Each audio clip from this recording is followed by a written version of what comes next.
ეფრემ ასურის ლოცვა. დიდი მარხვის განმავლობაში იკითხება წმინდა ეფრემ ასურის ლოცვა.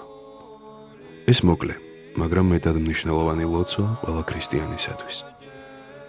ვინც კარგად გაიგებს ამ ლოცვის არსს, შეითვისებს და შემდეგ თავის ცხოვრებაში განახორციელებს, დიდ სულიერ სარგებელს მიიღებს.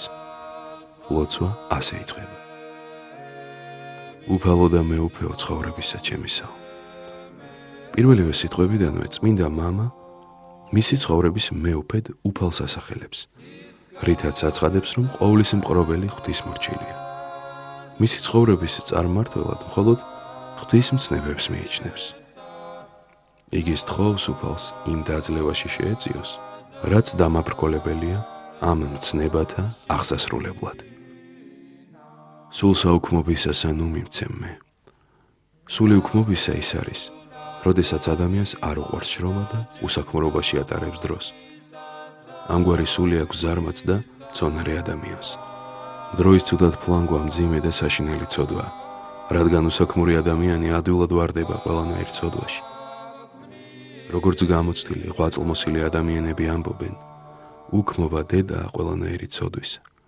ის ადამიანი, რომელიც მოუცლელად შრომობს, მუშაობს, მსახურობს ყოველდღიურად, ვერ მოიფიქრებს ცუდ საქმეს და ვერ წაღასრულებს, რადგან ამისთვის დროს არ ფლანგავს და სულსაც არ წარიწყმედს. უქმი, უსაქმური ადამიანი ადვილად ვარდება ცოდვაში, ადვილად აცდუნებს მას სულიერი მტერი და ადვილად უჩნდება გულში ცოდვისმიერი აზრები. ადვილად ვარდება ცოდვაში, რაც მას უფლისაგან განაშორებს. სწორედ ამისგან დაცვას ითხოვს წმინდა ეფრემ ასური. მეორე ცოდვა, რომელიც მოიხსენიება პირველ მუხლში, არის მიმოწვლილველობა. ეს სიტყვა ნიშნავს კარდაგარ სიარულს, ხეტიალს, ამაოყოფით გატაცებას, როდესაც გაურბი უფალთან ურთიერთობას, ეფოტინები წარმავალ ცხოვრებას და არსებითად არაფერს აკეთებ. ადამიანი ეშმაკის მანქანებით ამ ცოდვაში ხშირად ვარდება, რაც შემდეგ იწვევს მწუხარების შემოსვლას. ვერ ჩერდება ლოცვაზე, ვერ ინახავს მარხვას, ვერ ხედავს ეკლესიაში სიარულის აზრს, ეწყება რტვინვა ღმერთზე, ეკარგება სასოება, იწყებს მიმოწვლილვას, ეჭვის თვალით დაწვრილებით ძიებას, უფლის მოქმედებასა და მის შემწეობაზე. მცირედ მორწმუნეობის გამო ეწყება გულის აცრუება და სულიერად ტყდება. ასეთი ცუდი და მავნებელი ცოდვაა მიმოწვლილველობა და მწუხარება. თუ კი შემოვა შენს გულში, მაშინვე განაგდე ამ ლოცვით. ქრისტიანი ყოველთვის უნდა იყოს მღვიძარე და ღმერთის მსასოებელი. მთავრობის მოყვარებისასა და ცუდად მეტყველებისასა ნუ მიმცემ მე. ძალაუფლების სიყვარული, ესაა მდგომარეობა, როდესაც ადამიანი თვლის, რომ ესა თუ ის ადამიანი უნდა იმორჩილებოდეს, საკუთარ თავს სხვაზე მაღლა აყენებს. ეს ამპარტავანი ადამიანის მდგომარეობაა. ასეთი ადამიანები არც ღვთის მცნებებს ითვალისწინებენ.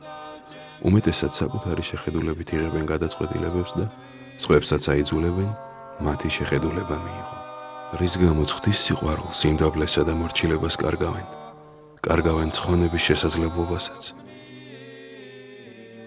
ცუდად მეტყველება არის ყველანაირი უქმი, უსარგებლო, ბილწი სიტყვა, რომელსაც ადამიანი იტყვის. ღმერთმა ენა და მეტყველება იმისთვის მოგცა, რომ ვაკურთხოთ, ვადიდოთ, ვილოცოთ მისი მეშვეობით, დავლოცოთ და ავარიგოთ ადამიანი. ამის მაგივრად ჩვენ ხშირად მეტყველებას ვიყენებთ ცოდვისთვის, ვიგინებით, ვცრუობთ, ცილს ვწამებთ. სიტყვა ან აცხონებს ადამიანს, ან წარწმედს. თხოვოთ ღმერთს, რათა შეგვეწიოს და განგვაშოროს ჩვენგან სული უქმობისა, მოწყინებისა, მთავრობის მოყარებისა და ცუდად მეტყველებისა. ამინ.